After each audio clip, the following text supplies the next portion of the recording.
This is the story of Bryson Mir. He is a 14-year-old young man, stands 6 foot 2 inches tall, 185 pounds.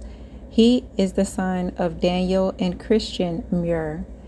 Daniel Muir is a former NFL football player. He played as a defensive tackle. Throughout his career, he played with many teams, but he is best known for playing with the NFL Colts. He is 40 years old, and Kristen is 38 years old at the time. So what happens next is on June the 16th, Kristen Muir, Bryson's mother, makes a phone call to Sharon Wright, which is her mother and Bryson's grandmother. Kristen asks Cheryl to come pick Bryson up. Cheryl stays in Cleveland, Ohio. So Cheryl says that she'll meet at the halfway point between Cleveland, Ohio, and Indiana. Once she picked Bryson up, this is what she saw. She saw Bryson with a black eye and a split lip. She asked Bryson what happened. Bryson stated that his father did this, but that it is okay and that he deserved it. He felt like whatever he did, he required punishment, and this makes me so sad because it feels like this has happened more than once, and he feels like this is what he deserved and what he should have got, no matter what he did, big or small, and he feels like it's okay, and this is a form of manipulation and brainwashing, and with a child, they grow up like this and they think that it's okay. So Bryson then rides back to his grandmother's house in Cleveland, Ohio. Once he was there, the grandmother repeatedly tells him that this is not okay, this type of behavior.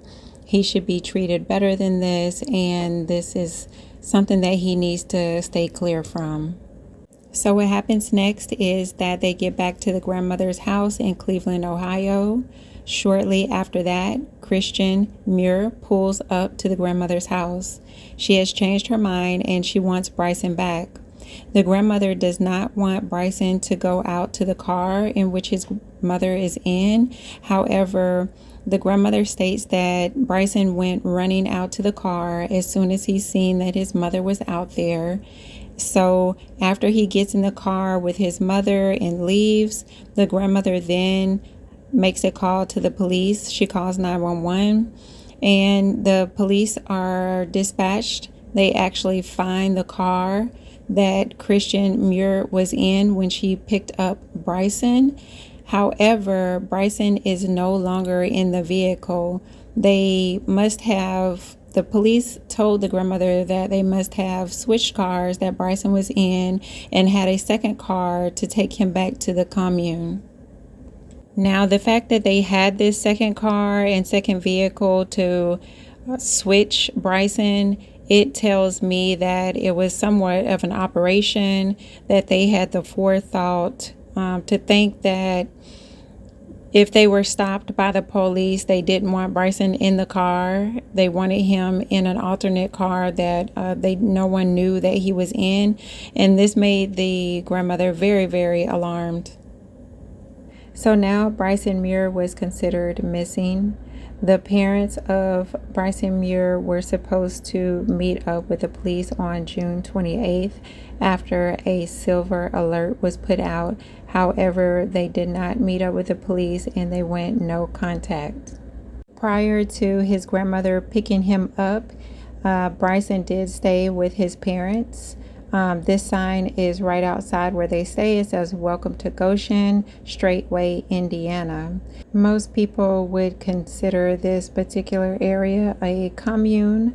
It is owned by Servant Leaders Foundation, which is a nonprofit organization. Many people would consider this commune a CULT type of situation. At this point, Brian had been missing for over 2 weeks. No one has heard from him. So on July the 3rd, the police issue a search and arrest warrant. They go into the home and they find both Daniel and Kristen there. And it seems as Brian has been held there this whole entire time, and no one knew that he was actually at this commune the whole time. So Child Protective Services was called in to come and get Bryson. They took Daniel and Kristen into custody. They are now being held. So hopefully the grandmother will be able to get Bryson back and give him love. The part in this story that just really breaks my heart is when the mother pulled back up to the grandmother's house and Bryson is said to go running out to the car, even though that the grandmother did try to stop him. That just breaks my heart because at the end of the day, he's still a 14-year-old boy and he wants to be with his parents and his mother, even though everything might be going on and he might not be being treated well. He still wants his mom, and that just breaks my heart. So what do you guys think about this story? Not my cup of tea.